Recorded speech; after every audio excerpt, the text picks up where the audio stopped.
Russian electric cars come with a twist. They will come with gasoline engines. New smart trams turned out to be not so smart. Mobilization is coming. Russian crooks, I meant to say Russian government officials are arrested. New fees introduced in Russia, and Russians are to protect themselves now and not to count on the government. And the biggest news of the week, Russia becomes China friendly. I kid you not. It's actually pretty unbelievable. Should I say it's crazy? Crazy. Welcome to another crazy Russian news update. You know, there's been so many crazy news in the last 7 to 10 days. I have many that I had to filter out. Otherwise, my message would be, pretty darn long. Howdy, friends. My name is Konstantin. Welcome to Inside Russia, where usual Russia is explained by the unusual Russian. That is me.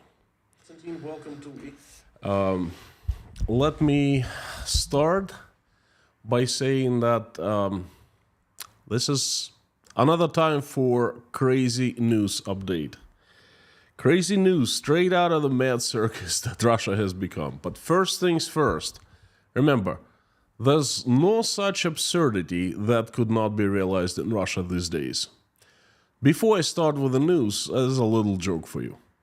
A Russian walks into a bar and orders 4 shots of vodka.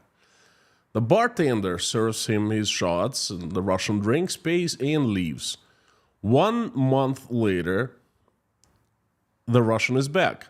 He orders 4 shots of the same as 1 month prior. 4 drinks, 4 shots of vodka, drinks, pays, and leaves. Same happens on the 3rd month, on the 4th month, on the 5th month. And, then the bartender gets curious and asks the Russian why he does come in every single month and always orders the same, 4 shots of vodka. And the Russian responds, there are 4 friends of us. We used to live together and we used to go every month and drink. But then September 2022 came and all of us 4, we have fled Russia. We all moved to different countries, Uzbekistan, Armenia, Georgia, and Kazakhstan. So we can no longer get together, and we made a deal that each one of 4 of us will drink 4 shots of vodka every month to commemorate our friendship and remember the times together. So 2 years go by, and the Russian shows up at the bar every single month, and suddenly, 1 month, the Russian comes in and only orders 3 shots. And the bartender is baffled and he's scared a little bit. He asks Russian if his friend, one of the friends, passed away. His friends are okay, what could have happened? And the Russian responds, all my friends are doing well. It's just I stopped drinking. All right. Let's start with the big news. Let's start with huge news today. This stuff is major. I'm feeling so important that I gotta play this first.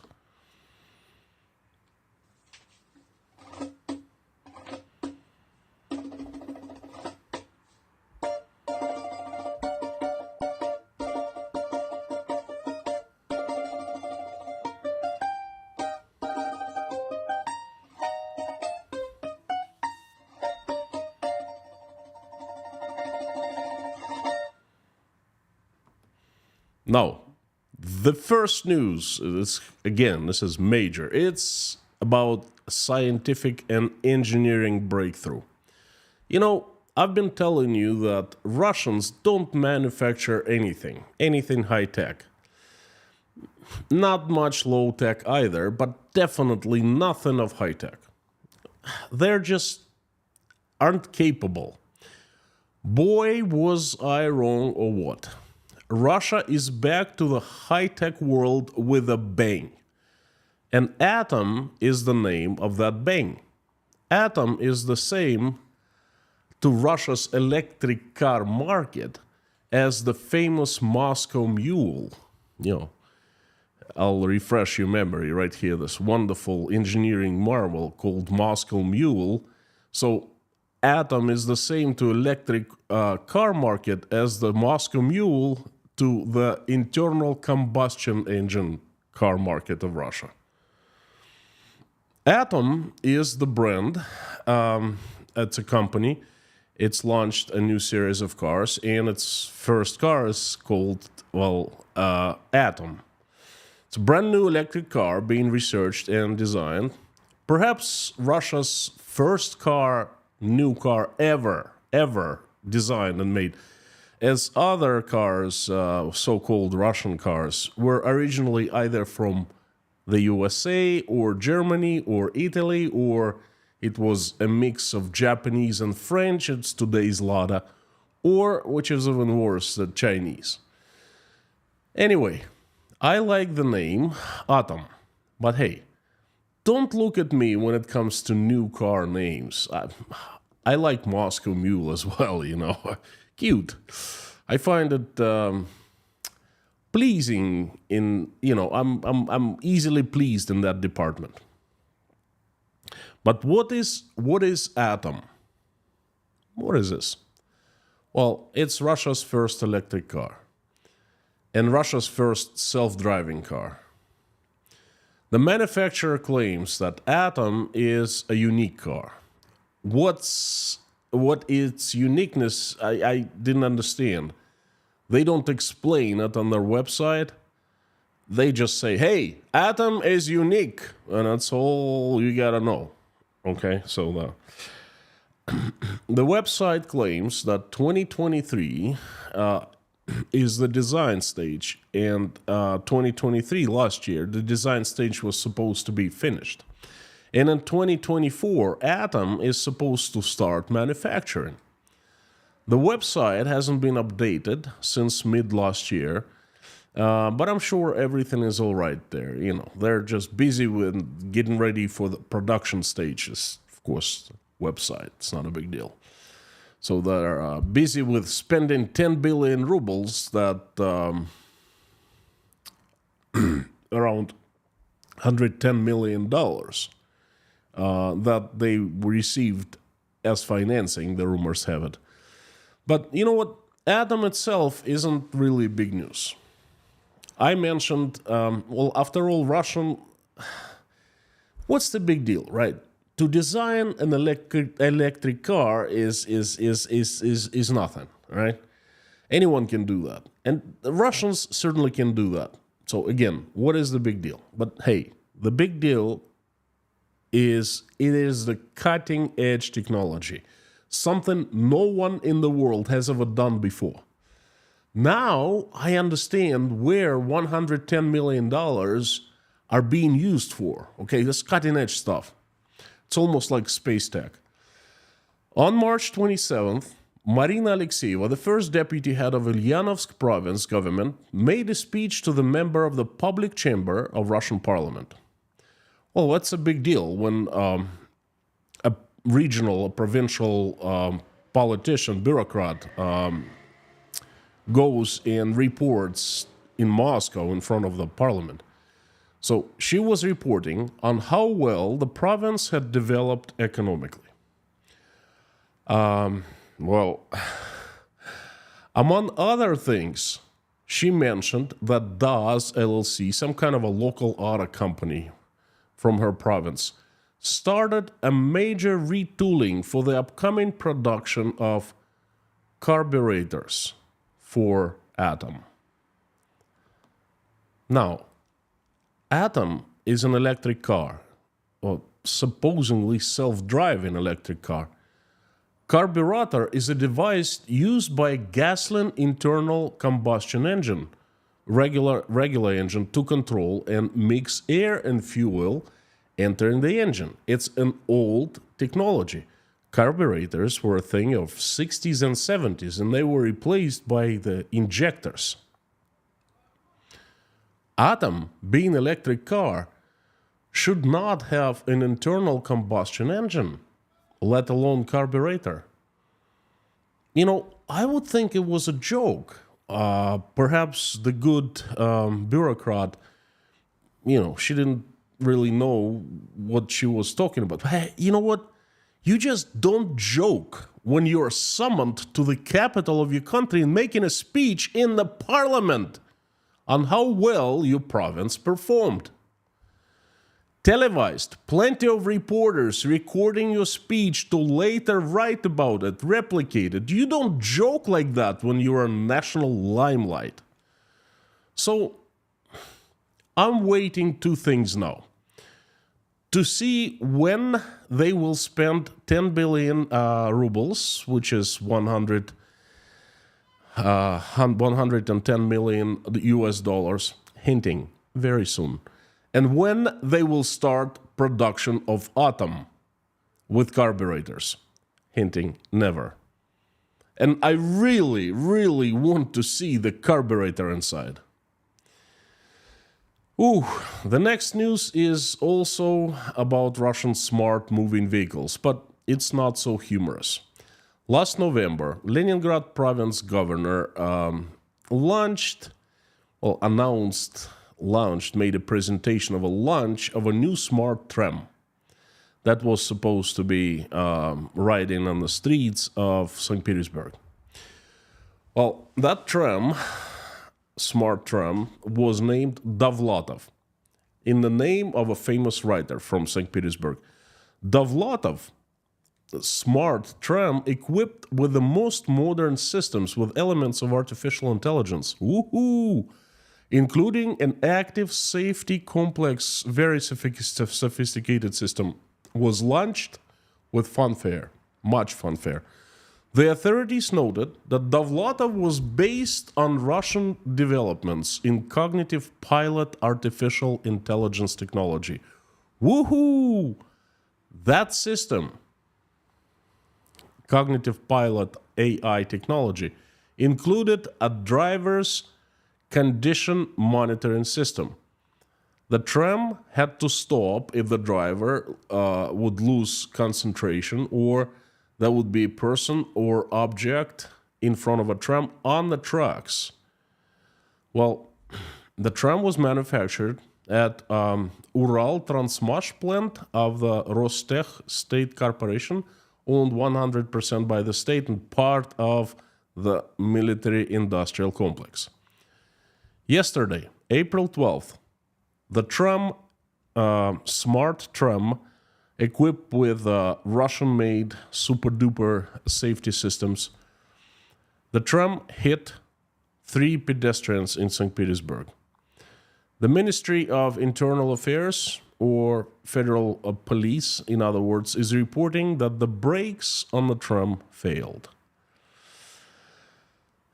One person is in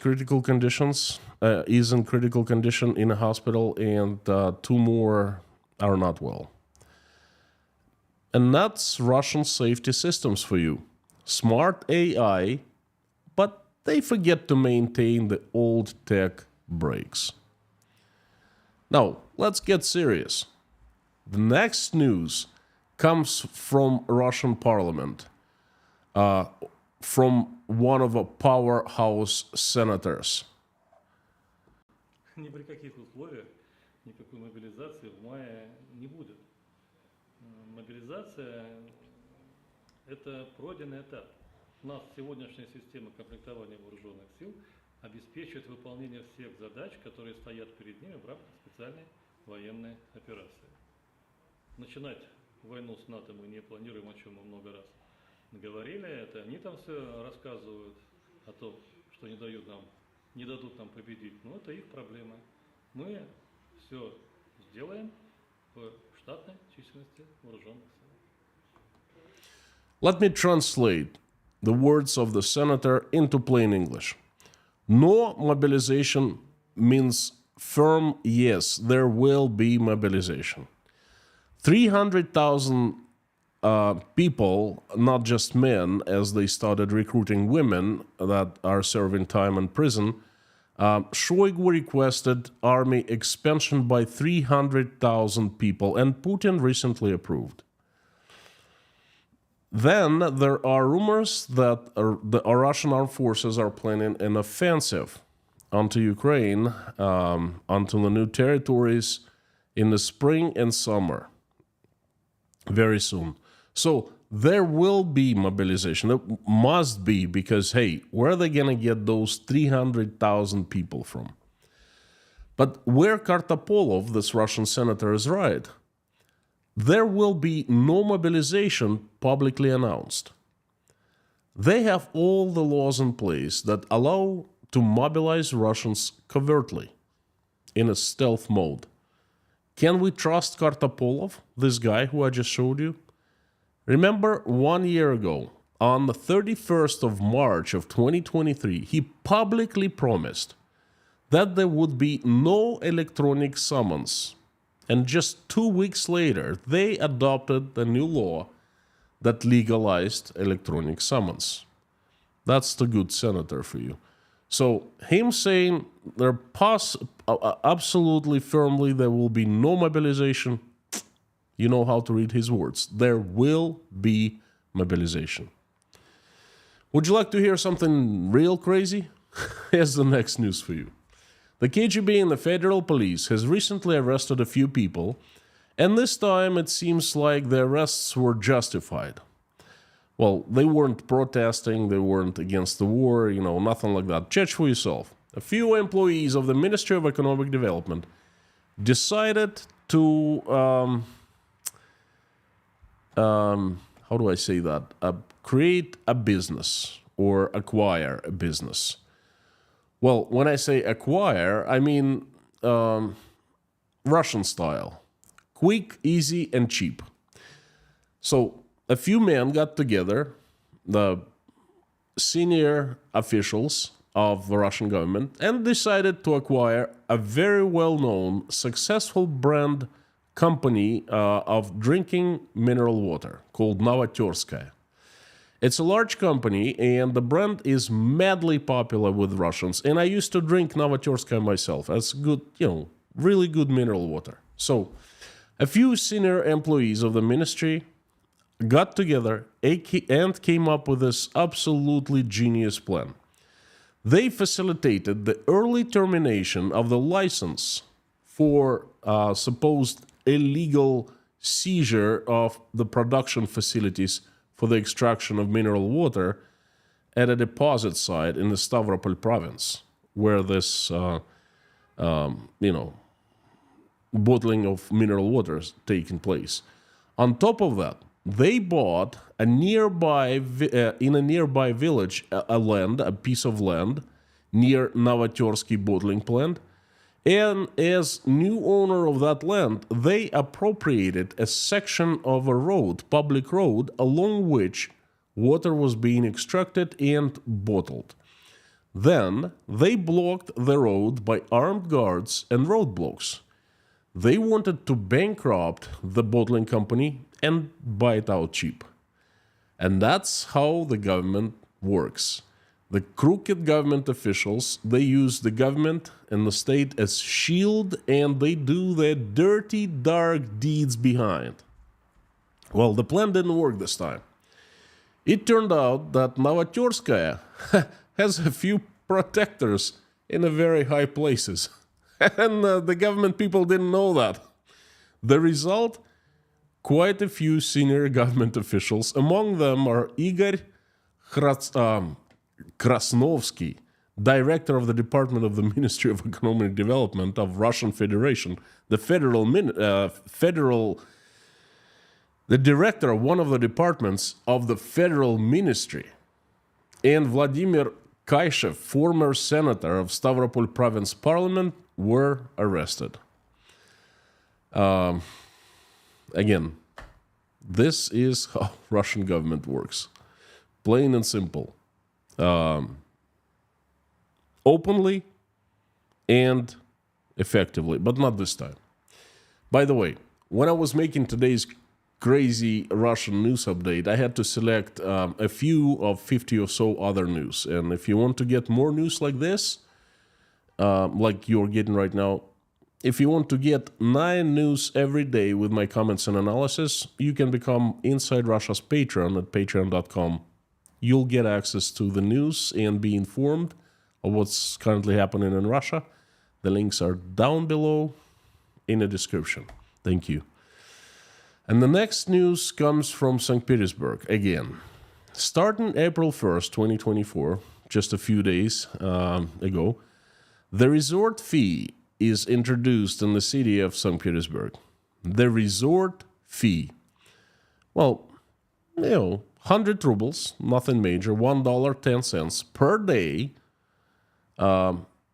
will have to be paid by adult travelers who arrive to St. Petersburg for more than 1 day, basically who have to stay overnight. The fee will be charged to everyone who lives in hotels, hostels, sanatoriums. There are sanatoriums in St. Petersburg, as it turns out to be, boarding houses, or any other accommodation facilities. You wanted to know the ways Russian government puts its greasy hand even deeper into the pockets of regular Russians? This is how.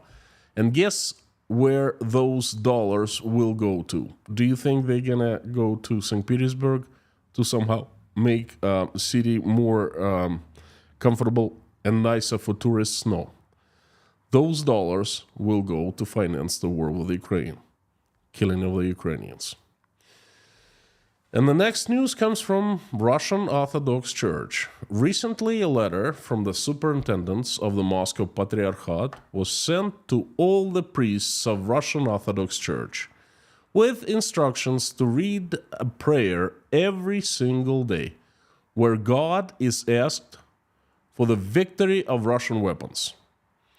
The insiders revealed that the text on the letter goes something like that. The prayer says that Russia was attacked, and in order to divide and destroy its unified people, Patriarch Kirill asks God to save the soldiers and other defenders of the motherland from death, wounds, and captivity, to give Russian soldiers victory, as well as to return back those who had left the country. That would be me. Well, good luck, Kirill. Those priests who disobey the order will be in big trouble. All kinds of unpleasant things are awaiting them, and they can't forget about their serving career. This news is explanation of why so many of us who are outside of Russia now do not attend Russian Eastern Orthodox Church anymore. Our God is in our hearts, definitely not in the Eastern Orthodox Church. Crazy time gives birth to crazy news. And the next is everything is going according to the plan type of news. Please watch Belgorod province governor speaking to his subordinates. Такая защита она не будет установлена, мое предложение в рамках действующего законодательства ущерб не выплачивается. Потому что ситуация она крайне сложная, и минимизация ущерба она в силах предприятия. Поэтому здесь совместным усилием мы должны с вами искать решение. Поэтому у нас получается всегда хорошо, с хорошим качеством, тогда, когда эти усилия, они совместные. Хозяйствующий субъект, муниципальная власть, региональная власть и федеральная. Поэтому здесь очень важно сейчас от субъектов быть готовым, правильно вы говорите, начиная от наличия свидетельств по окончании курсов оказания первой медицинской помощи, взаимодействие с силовиками по разминированию полей и, конечно, сейчас с учетом текущей сложной обстановки наличие противодроновых сеток на сельхозтехника крайне дорогостоящая, поэтому сделать элементарную защиту в состоянии всех. Поэтому это обязательно к исполнению. You know, this isn't just jokes, you know. This is the Governor Gladkov of Belgorod province speaking to his subordinates. This is serious stuff. Let me sum up what he said. And yes, it took me a few times to hear his speech in Russian to understand. At times, he just says nonsense. The good governor said that the farmers and the companies that do farming, they must create or buy drone protection themselves. Special anti-drone nets and use them. It is how they will protect themselves, and it is now their responsibility. And the government will not compensate the farmers or the companies if their expensive agriculture machinery is attacked and destroyed by the drones. Because, like the good governor said, the situation is tough. This is the second time a Russian governor tells Russians that their safety is in their own hands, their own responsibility. Last week, a military-industrial complex plant in Kazan was attacked by Ukrainian drone, unmanned aerial vehicle or something like that, light plane. And Kazan governor responded angrily, saying, "Boys, wake up, no one is going to protect you. It is your responsibility. The armed forces are pursuing their own goals other than protecting you, so start protecting yourself." I just have one question to all Russian people. Are you feeling any safer now than before the war started? Well, Vladimir Putin told you that invading Ukraine and killing Ukrainians was to be done to increase Russia's security. He sold you that war on the 24th of February, saying exactly that, to demilitarize, denazify Ukraine, to protect Russia. So, good Russian people, are you feeling any safer now? Would be nice to hear the answer. The next news comes from the south of Russia, from Krasnodar. And this is what recently happened in Sochi.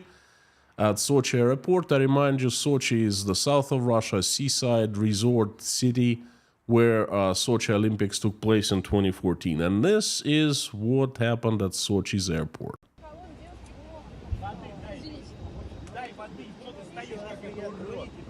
Дай воды, сказал.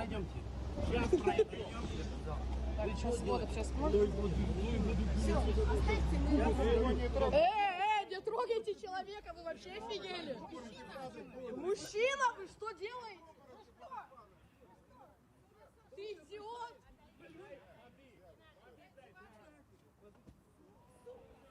Ты идиот?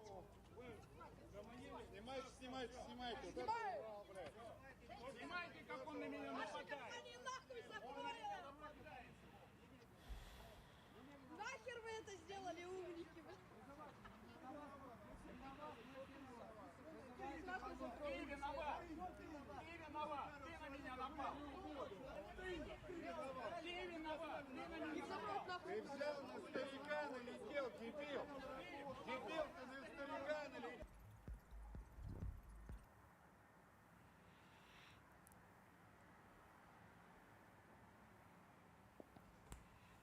Well, the flight was being delayed, and the plane had a technical problem, and they were trying to fix it right on the spot. But the order from the headquarters of the airline was not to let people out of the plane, so the accident would be reported as a minor issue, would be downplayed. And the passengers were sitting in the heat for longer than 1 hour, and they started fainting. They started demanding fresh air, they started demanding water, and disobeyed the orders from the flight attendants. And the flight attendants, they started beating the passengers. You just saw the fight. That was a fist fight. First reaction, the flight attendants were behaving very rude and unprofessional. No doubt about that, but wait a little bit. Place yourself into the shoes of those guys. Their planes break down all the time now, perhaps a few times a day. Airlines is the worst airlines in Russia now. They risk their lives every minute of any flight. On top of that, their management orders them to cover up incidents. One of the guys snapped, and I'm not saying he's not guilty. I'm saying that I understand him as a human being.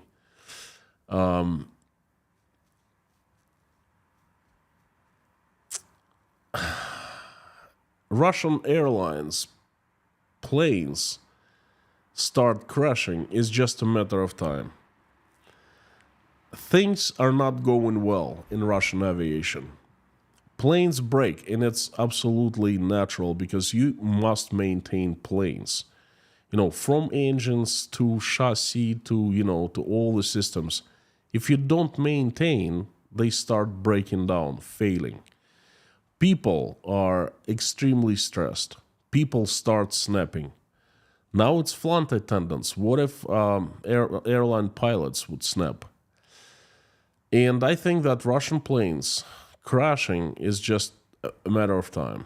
And I'm making a video about that, so please keep tuning in and stay tuned to watch that video.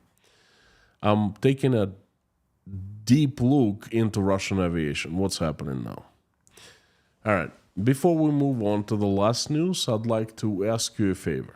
Please let me know what you think of this news selection today. Please let me know down below in the comments. Did you like the news today? Anything you liked more, or perhaps something you didn't like? Please let me know in the comments, and I appreciate that very much. Feedback is so important for me. Thank you. And the last news of the day comes from Russia's Far East. We've talked so much of China taking over Russia, but the news, they just keep on happening. That's why I bring up China again and again. And this time it's Primorsky Krai, the easternmost province of Russia. Former province of Manchuria of China. It was China until 1859, something like that. So the province of Primorsky Krai has introduced no more, no less, but China-friendly standard in the province. Why? To provide high-quality services to the Chinese. This was announced by province governor Oleg Kazhemyaka. I quote, "We are implementing the China-friendly standard in the province to provide high-quality services for guests from China, including the presence of Chinese-speaking personnel," unquote. Kazhemyaka called China a key partner of Primorsky Krai in the international arena. He noted that the mutually beneficial cooperation in trade, economic, and humanitarian spheres has been developed between the territories of China and Primorsky Krai. Not Russia, but Primorsky Krai. Believe it or not, but there is even a website called China Friendly. It's pretty unbelievable. ChinaFriendly.ru. Chinese friendly, China friendly. Nice. Well, I guess there's nothing wrong with being friendly to the Chinese. Perhaps the state should become Russians friendly first. Friendly to those in Belgorod, Kazan, Kursk, Voronezh provinces. Friendly to own citizens first. But hey, what do I know? China friendly is uber important now.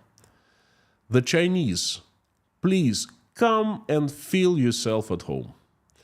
Perhaps this is why the governor of the Amur province has begun appealing to the Chinese, and he began recording messages in Chinese language. Check this out. 亲爱的朋友们，我在俄罗斯благовещенской крыши向各位致以问候。俄罗斯和中国有着深厚的友好关系，并且我们非常珍惜这份友谊。我仅代表阿姆尔州人民并以我个人的名义，祝大家春节快乐，祝身体健康，万事如意，家庭幸福，新春快乐。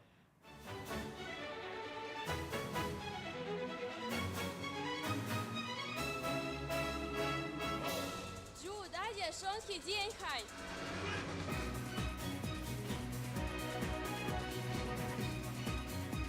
Folks, this is Russia. This is not China.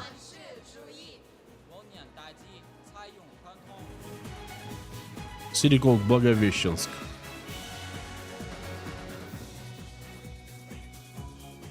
祝大家事业有成。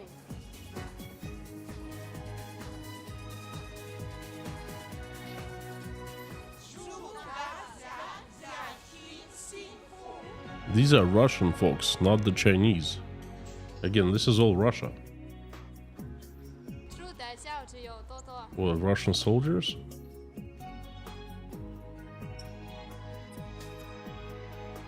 祝大家万事如意。